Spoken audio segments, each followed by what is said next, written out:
So you're interested in this. Okay, maybe not this exactly, but you're interested in old school D&D. You're new to it. You haven't tried it before, and you kind of want to know what it is and how to run it. Hello all, I am Game Master Matt and welcome back to the channel. In today's video, I'm going to talk to you about how to run old school D&D. What to keep in mind, what your mindset should be, what your player's mindset should be, and some of the tools and resources that are out there. Now, this is especially important for everybody that's kind of come from 5th edition and maybe even a little bit of 3.5, because first of all, we got to talk about what old school D&D isn't. That's very important before we talk about what it is. This, by the way, is, some people will say 2nd edition AD&D is not old school D&D. It definitely is. I started with this in 1990. Very shortly after it came out, and I absolutely love it. It is my favorite version of Dungeons and Dragons. But of course, old school goes beyond officially named Dungeons and Dragons products, but I'll talk about that in a minute. So what is it not? It is definitely not this. This is the 3.5 edition Player's Handbook. I've talked to some people and asked, hey, do you play old school D&D? And they say, yes, absolutely. I love 3rd edition or 3.5 or Pathfinder 1 or whatever it may be. That is not old school D&D. And why is it not old school D&D? Well, there's a big difference between these two right here. And it comes down to, here, let me put these away. And it comes down to how the game is played and how it is designed. In 3rd edition, you started moving beyond the gritty treasure hunting, dungeon crawling aspect of D&D and went more into the high fantasy epic nature of D&D that you're very familiar with today. You added skill lists, feat trees, hit point bloat, and just a lot of rules. Now, old school D&D does not necessarily mean rules light. You can't really say that AD&D 1st or 2nd edition is rules light. It can get a little bit crunchy at times, but it is a little lighter in certain aspects. For the most part, no skill list. Now, you can add those to 2nd edition, but for the most part, the way you should play it, or that sounded pretentious, the way I prefer to play it, is without any of those skill lists or anything like that. So you have attributes. You roll 3d6 down the line, maybe. You have fast, deadly combat. You use XP differently. All those things, and of course, Thaco. But that's not a prerequisite necessarily. All those things kind of show what old school is versus what it isn't. And that's modern D20, modern D&D, that a lot of you have probably come from, especially 5th edition. A lot of players' first introduction to the hobby has been 5th edition, which is great. I like 5th edition. I've spent a lot of money on 5th edition, but over the last couple of years, I've really come back to the roots of old school D&D and really enjoy it more for a Dungeons and Dragons class and level based experience. So now let's talk about the mindset you need to go into this with and your players need to go into it with. Well, first of all, it's not 5th edition. So you will run into what I've run into when I have run old school versions of D&D with 5th edition players. They would go, yeah, what's the equivalent of an insight check? Yeah, what can I do? Can I roll for perception somehow in this room? No, you can't. Your answer is not necessarily on your character sheet. In fact, it is much more right here. What's between your ears? How you look at the game as your character and as a player yourself. So a little bit of wall breaking there, but still, it's not on your character sheet. Saying insight check, well, do you believe the NPC that I, the DM, am portraying to you? Does your experience say this person could be telling the truth? Perception's another thing. You get into a room in a dungeon, and 5th edition teaches the bad habit of saying, what's my passive? I have a passive perception of X, or I roll for perception. What do I see? Well, you describe the room. That is what you see. If you want to see more, Well, then ask your players, where are you going to go? And they say, well, I'm going to go into the corner where all the old rags are and some satchels, and I'm going to rifle through there. Perfect. Don't make them roll to find anything. They looked, they found. Maybe they stumble across a trap by really looking for it. Doesn't mean they can disarm it, but they've kind of found it. Let them know they found it. Or maybe a secret door because they looked in that specific location for that. Maybe give them some hints along the way on where to find it. Maybe the dust has been moved in a certain area and that indicates maybe there's a secret door there. Reward them for saying, I'm going to go look. That is something you need to think about as the DM, and your players need to wrap their minds around. The other thing is, of course, yeah, it's pretty deadly. You should get attached to your characters, but don't get too attached too early. I mean, we can't forget this is now old school, where a wizard could have 1 hit point and cast 1 spell, or where a cleric has 3 hit points at first level and can't even cast a spell yet. They can turn undead, but they can't cast a spell yet. Those are the things you kind of got to keep in mind, and that's what your players have to keep in mind, that life is cheap. And guess what? You reach 0 hit points, you're just dead. No death saves, no -10, no ticking clock. Now you can add that, but I wouldn't necessarily recommend that. I would say 0 hit points means you're dead. Create a new character. Maybe you have a hireling you like, and that's the other thing. Encourage your players to look to bring others into the party that they then control.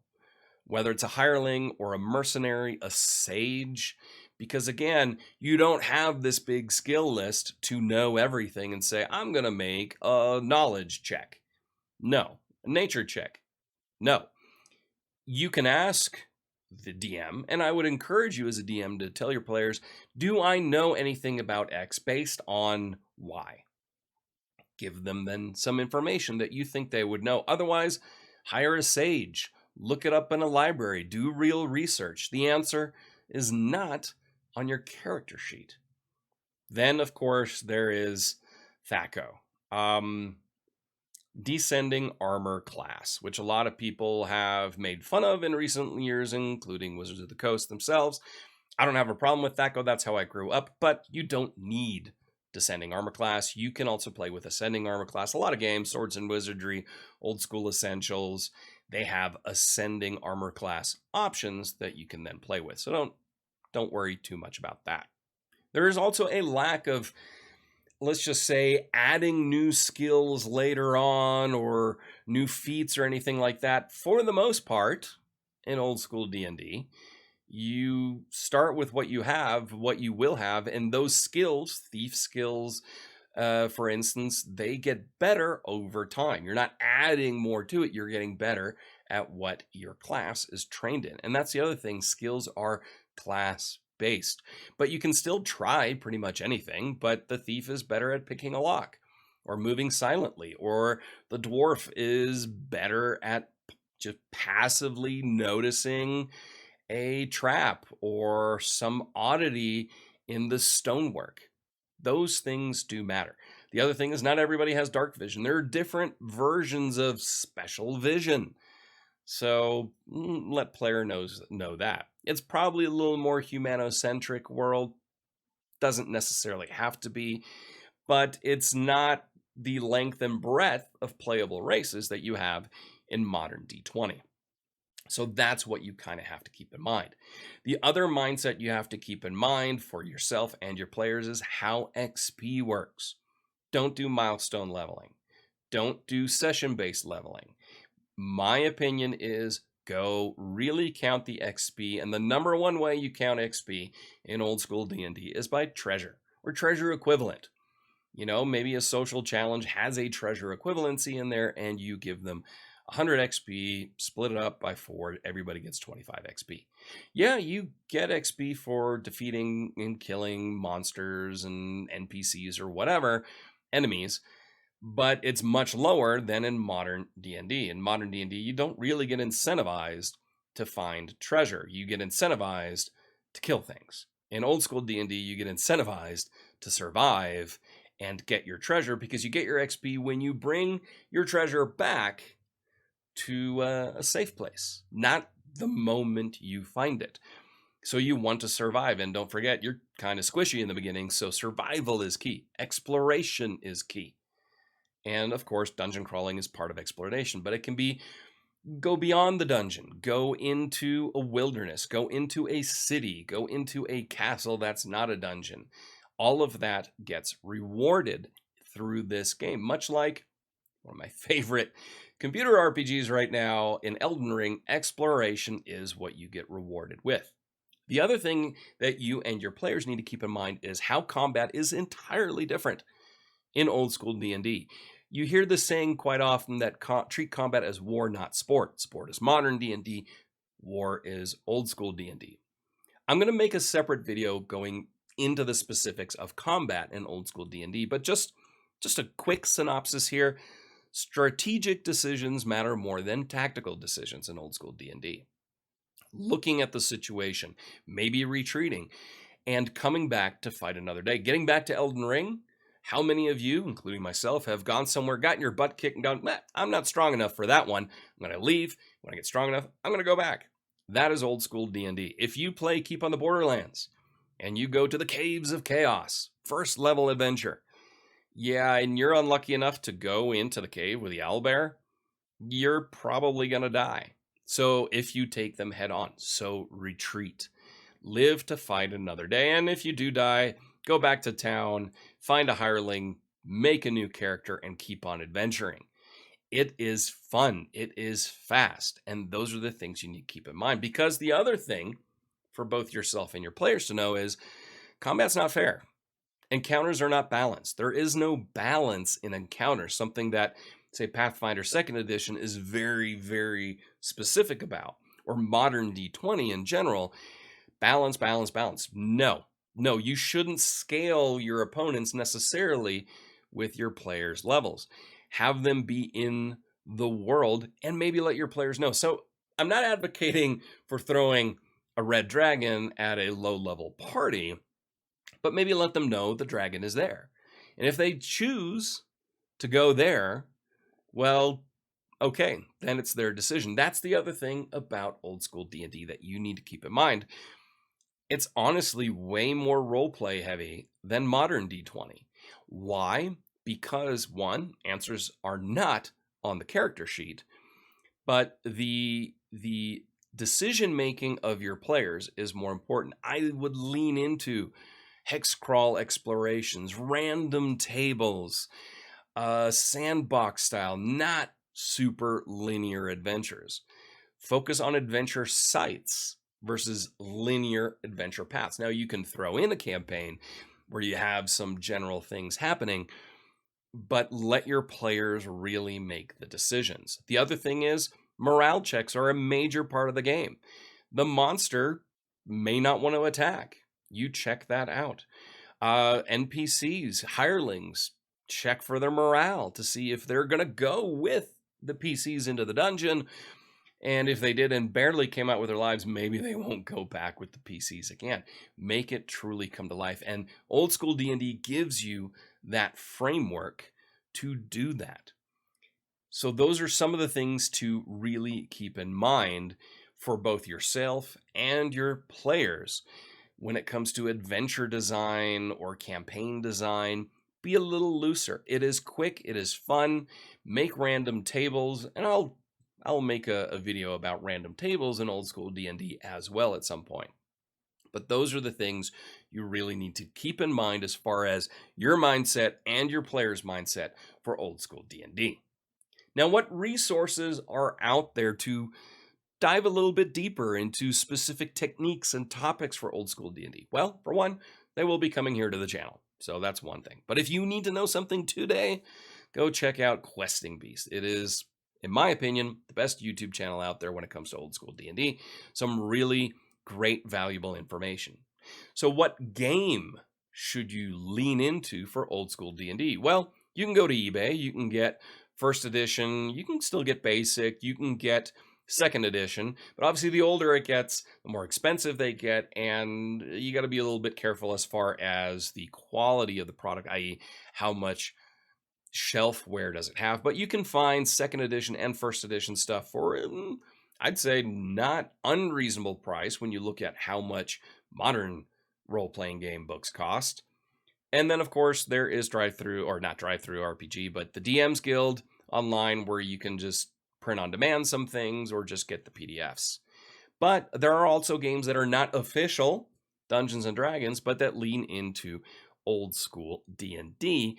And you've probably heard this term before, the OSR, Old School Renaissance. And here are a couple. Two of the first ones right here, they're from the same person, Matt Finch. We've got Swords and Wizardry. This is OD&D, so original Dungeons and Dragons, and Osric. So this is AD&D first edition. These are some that I really recommend if you want to get that true old school D&D feel. But they do have options in here for ascending armor class as well. Probably my favorite one, so we've got Castles and Crusades is one to look at, but I'm going to do a separate video on that because it's a little different in its tone and mechanics. The other one, of course, right here, Old School Essentials. This is the classic game set, so this was basically a recreation, cleaning up, really well presented of BX D&D, and then you have the advanced game set, which takes it to AD&D first edition. But if you just want to dip your toe in and kind of see, here's one I recommend. It is White Box. You can get this right now on Amazon for under $5. It's 130 pages, kind of this little digest size. And this is based on Swords and Wizardry's White Box, which is based on the White Box, the original Dungeons and Dragons White Box. It's quick to learn, it's easy to run, and it kind of gives you a little bit of a flavor of what old school D&D is without a ton of financial investment. The other thing, of course, online you can get so many old school adventure modules and campaign settings. If we look over, whoop, that side right there, we've got Dark Sun, which is a second edition AD&D setting, which I love way more than fourth edition Dark Sun. But look at Greyhawk, look at original Forgotten Realms. I'm talking first edition. I mean, third edition was still okay. Second edition was kind of okay. Everything after that, fifth edition, forget it. But first edition Forgotten Realms is really, really cool. But again, I'm a big Greyhawk fan, so we'll always steer people there. And then you can create your own, or some of these games come with their own settings. You can get Midlands, which works perfectly with Swords and Wizardry. Dolmenwood is coming soon for Old School Essentials. So there are a lot of different settings out there. And of course, you can just create your own with the framework given in these games. And before I forget, the other thing you need to think about is domain level play. That's a big deal in old school D&D. So don't forget about that. That's something that's been completely forgotten in modern gaming and something I really enjoy. So maybe not discount that completely. Now, if you're going to go with an original old school Dungeons and Dragons, so we're talking AD&D first or AD&D second edition, I would recommend maybe getting a different character sheet than what they came with. I wasn't a big fan of those. There was nothing, there was no flavor, there was no art. It was just really just a piece of paper to put stuff on. Go check out Dice and Logos. I will put a link down in the description to where you can get an old school D&D character sheet from them that I like to use. So if you found this helpful in any way, please hit that like button, subscribe if you're new, not to miss out on any of my TTRPG content that is coming to the channel. And until next time, I am Game Master Matt, and I will talk to you soon.